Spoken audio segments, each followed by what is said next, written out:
Hey everyone, so in this video we're going to be attempting something a little bit more adventurous than normal, and we're going to be trying to make a custom open vented front grille for the Pulsar gti-r.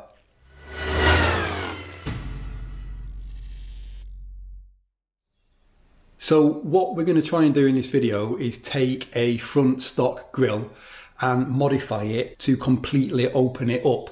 There are companies that used to make these grills in the UK and elsewhere. There's one called Kudos that I found out about, and obviously there's Crazy Hornet in Japan, and I think there's a few other weird things I've seen floating around, but I've tried unsuccessfully to buy two now. First one was from a guy in the UK, and there was an issue with the postage and it all just went horribly wrong. And then the second guy also in the UK, who I believe had some of the Kudos grills, just wasn't in any rush basically to find the grill or to sell me the grill. And obviously when you have ADHD and you are totally impatient, waiting for people for anything is just like torture. So I thought, fuck it, I'm gonna have a go at making my own. So we've got two grills here because I've learnt my lesson from doing things like this in the past and wrecking the factory part that then costs an arm and a leg to replace. So I bought a cheap Pulsar Sunny grill from the UK. I think it cost me £17. And this is just off a lower kind of base model, but importantly, it's got the thin lines top and bottom, just like the gti-r one. And the other reason why I got this second grill is because I'm hoping it's going to be easier to cut out the kind of these slats. It's going to be easier to do that than cut out this mesh here because it's solid plastic. It's all part of the same part, which is weird. So yeah, we're going to work on the blue one. And what my plan is to essentially cut out the grill part and then cut out the middle part. So I'm going to cut out along here, and I'm going to cut out along here, and then using that stuff there that I've turned the wrong way around so you can't see what it is, but it's Motip Plastic Putty, light plastic putty. I'm going to use that, and I'm going to use some aluminium mat, I think. We'll see as we get along with the video, to build up where the centerpiece was, and then hopefully make it look like it always was open, essentially. So first thing we need to do is get our Dremel, and we need to get the grill part cut out, and then we can kind of move on from that to the center bit. So yeah, let's do it.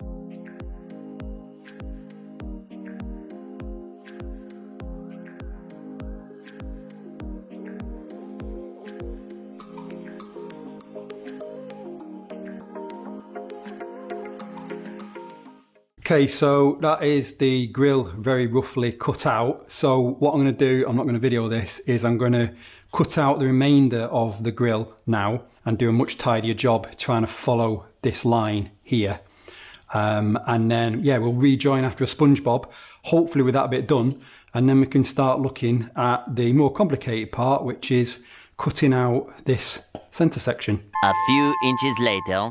Okay, so we're done with cutting out that mesh now, and you can see I've basically followed it to this line, and what I will do is I will sand this off to this edge, kind of make all that nice and neat. That's my plan. So now we've got to this point, we can do the difficult bit, which is going to be essentially cutting this out here, cutting this out here, and getting rid of this middle section.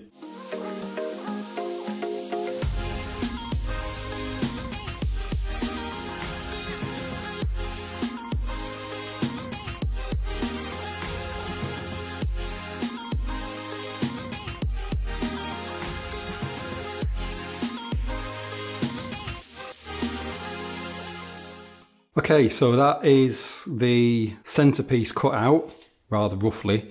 So what I'm going to do now is, I'm not going to film this, I'm just going to tidy this up and get this smoother and flatter and cleaner everywhere while we have a SpongeBob. And then hopefully we'll be on to getting the, using the putty to fill this in and kind of build it up and make it kind of complete. So yeah, back in a moment. 12 seconds later. Okay, so I think I've probably been doing this now for about maybe 3 hours, 2 hours, something like that, of sanding and filing and checking, and it's not perfect, but you get the idea now. So I think this is good enough. It's smooth and what have you. I think it's good enough to apply the plastic repair putty top and bottom, and then we can kind of let it harden and we can sand it, and then we can kind of repeat it as we need to. So I've never used this stuff before. This is the first time, but if it's anything like two-part stuff, it's just going to be mixing a percentage of the hardener to the putty itself, and then just applying it. So let's have a go, shall we? See how it turns out.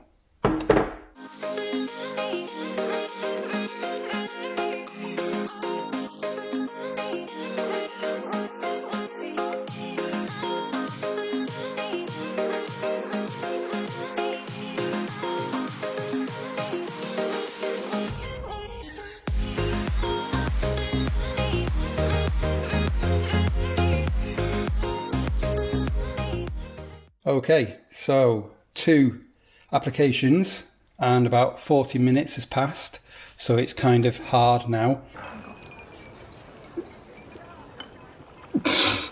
And it is flexible, which is good, so kind of need that.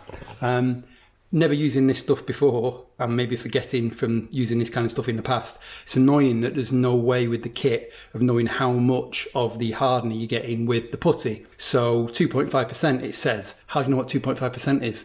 So it's either, in my case, the first time round, way too hard, too fast. That's what she said. Or it is just doesn't set at all. So luckily the second time round I seem to have got it about right, but I still think I probably overdid it, because that tiny little tub of hardener is meant to do this whole tin, and I was kind of thinking, okay, that must be a very small amount then per application. Anyway, whinge aside, it is all kind of hardened enough now apparently to sand. So I'm not going to video me sanding it. I'm going to toddle off and sand it and hopefully get it into a decent shape, ready for the next step, which will be working out with the mesh, I think. So SpongeBob, and then back in a second. Later. Okay, little progress update. So sanded it now for about 40 minutes, top and bottom, and you can see that it's kind of looking pretty good overall. Quite happy with this putty. It's very easy to sort of sand and to work with and to smooth, which is good. But there's a few little areas where the putty kind of hasn't taken properly and hasn't been smooth properly when I've applied it. So I'm going to go and apply a bit more putty now, just to those final little areas. And then I will sand it again, and yeah, that should be it then, he says again. So yeah, another SpongeBob. Again, apologies that I'm not videoing this, but I don't think anyone wants to watch me reapply putty and sand stuff. It's like watching paint dry. It's not entertaining at all. So yeah, back in a SpongeBob. Tomorrow.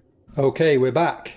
And we have, I've added one more little layer of putty and sanded it back because it wasn't perfect. It's still not amazingly perfect, but it's close enough. So it's all smooth now, and I've put the weird plastic primer on there just to sort of make sure that things are looking smooth, and they are. So all in all, this has taken me so far about a day, which is great really. I am really amazed at how fast this has gone. Need to take it to Daniel now to get it painted, so another SpongeBob will happen in a moment, sorry.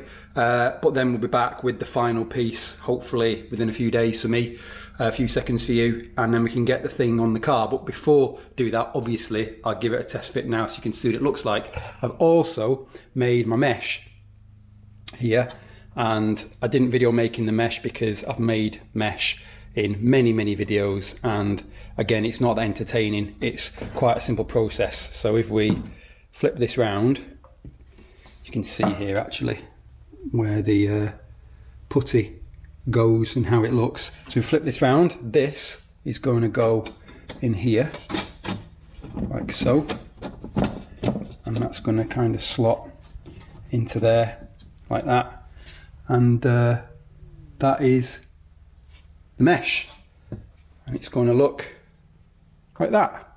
So let's just drop it on the car now and have a quick look, see what we think of it. Hard to do this with one hand, but we will see how I get on. And there we go. So you can definitely see what we're going for here. And yeah, I think it looks pretty smart.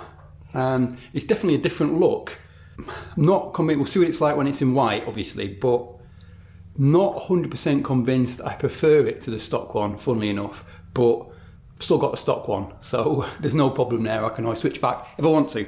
Anyway, let me get this off to Daniel now and then have a sponge bob, and then we'll be back. We can get the mesh bonded in and we can get it on the car. Several days later. And we're back. I picked up the grill yesterday from Daniel. He had to do a little bit of work on it, and I'll explain what that is that he did. Great English when we take a look at it on the car. But I've fitted up the mesh, bonded that in place, and I installed the grill just because I was excited to get it on, and I didn't have the camera with me at the time. So let us take a look and see how it turned out, shall we? Drum roll, please. Can anybody guess? And there we go. This is our finished result. And I think it looks pretty good. You can see the sort of finish. You can just about see the mesh here a little bit, but it's all bonded into place on the back with sealant. And if you look, like the finish here on the bottom line and into the sides,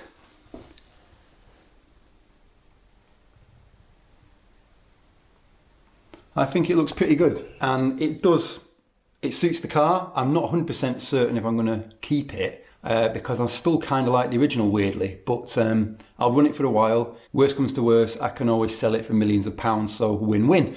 But yeah, anyone who wants to do the same sort of thing, this is how to do it, and this is the kind of result that you can get. It looks like it was always meant to be this way with this grill that I've used, so that is good. And it looks very similar to the Kudos grill, so I wonder if they did a similar thing to what I've done. But yeah, let's shut the bonnet, have a little look at it with the bonnet shut, and then that is it for this video. So there you go. That is it with the bonnet shut. And you can kind of see there like how it looks, like the proper visual. And I think it looks good. Like I say, still not convinced, don't know why. But I'll keep running with it for a while, and I can always swap it out if I decide to at some point. But yeah, so if you want to do the same sort of thing, this is the way to do it, or the way I've done it, and this is the result that you can get. So now you know. Thank you for watching, like I say, and until the next video, whatever that might be, I've got loads of stuff here to fit, catch cans and things like that. And I've also got lots of things on order and lots of other things I want to do. So who knows what the next video will be.